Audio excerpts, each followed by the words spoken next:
Odisha fire ସର୍ଭିସର ଗୋଟିଏ ବଡ଼ ଅପୂରଣୀୟ କ୍ଷତି। ଗତକାଲି ଅପରାହ୍ନରେ fire fighter Meghnad Majhi kidney ଜନିତ ରୋଗରେ ନିଜର ପ୍ରାଣ ହରାଇଥିଲେ।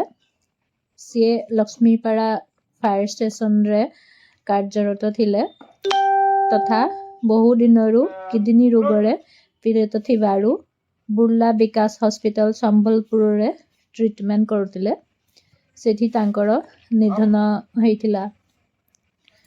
ବୁର୍ଲା ଫାୟାର ଷ୍ଟେସନରେ ତାଙ୍କୁ ସମ୍ମାନର ସହିତ ଗାର୍ଡ ଅଫ୍ ଅନର ଦେଇ ଶ୍ରଦ୍ଧାଞ୍ଜଳି ଜ୍ଞାପନ କରାଗଲା ଓ ତାଙ୍କୁ ନେଇ ତାଙ୍କୁ ଘରେ ସମ୍ମାନର ସହିତ ପରିବାରବର୍ଗଙ୍କୁ ହସ୍ତାନ୍ତର କରାଗଲା। ଏହି ଦୁଃଖଦ ଘଡ଼ିରେ ତାଙ୍କ ପରିବାରବର୍ଗଙ୍କୁ ଧୈର୍ଯ୍ୟ ଓ ତାଙ୍କ ଆତ୍ମା ଶାନ୍ତି ଓ ସଦ୍ଗତି ନିମିତ୍ତେ ଭଗବାନଙ୍କ ଠାରୁ ପ୍ରାର୍ଥନା ଜଣାଉଛି।